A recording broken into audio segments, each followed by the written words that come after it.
I said, no, it's the word monogenes, unique. Well, how do you know that? The way it's used. Take Isaac. The book of Hebrews says Isaac was the monogenes huio of Isaac. Now think for a moment. Monogenes huios. Did Abraham have other children? Yeah, Ishmael. Then Isaac was not simply, Jacob and Isaac, these monogenes huioi. They were not the only sons in the sense that there weren't any other children. They were the unique because they were the covenant children, the ones who were the heirs. Ishmael was not an heir, and then there was a bunch of other kids involved. So Abraham, having Isaac versus Ishmael and the rest, Isaac could be called a monogenes huios because he was unique, and this is now introduced as the unique one from the Father, full of what? Anybody have a Bible? Remember, bring your Bible and your brains. Full of what? Don't say what the heathen would say he's full of.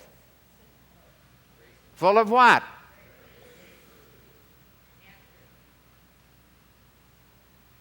Res. It's from the word planoa. Plenary. Plenary. Plenitude. Charistos kai aletheas.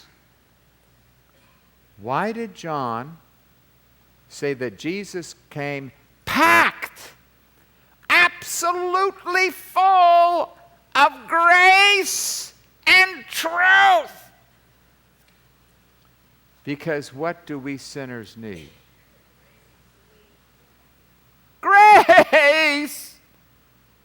And what else? Truth! So do we need meritorious works and lies? He was full of grace and truth. Now look at the verse 15. John bore witness to him and cried out, saying, "This was he of whom I said, the one coming after me has a higher rank than I, for he existed before me."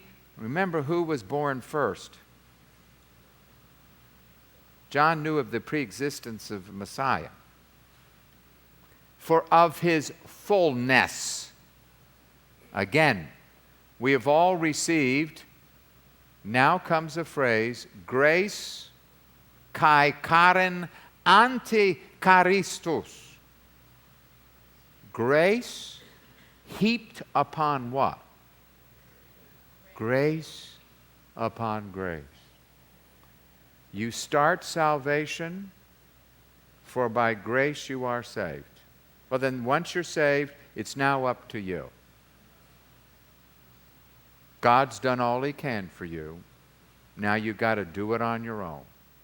No, I want to be kept by grace. I want to be sanctified by grace.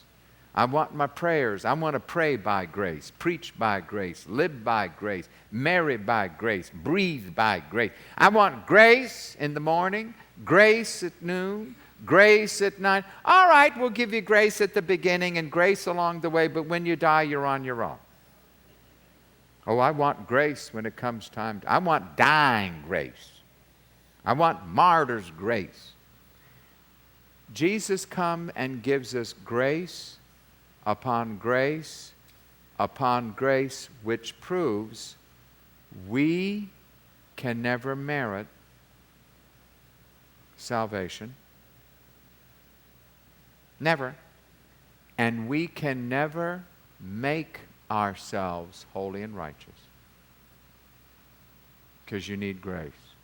But what if I run down the aisle? Doesn't do it. What if I speak in tongues?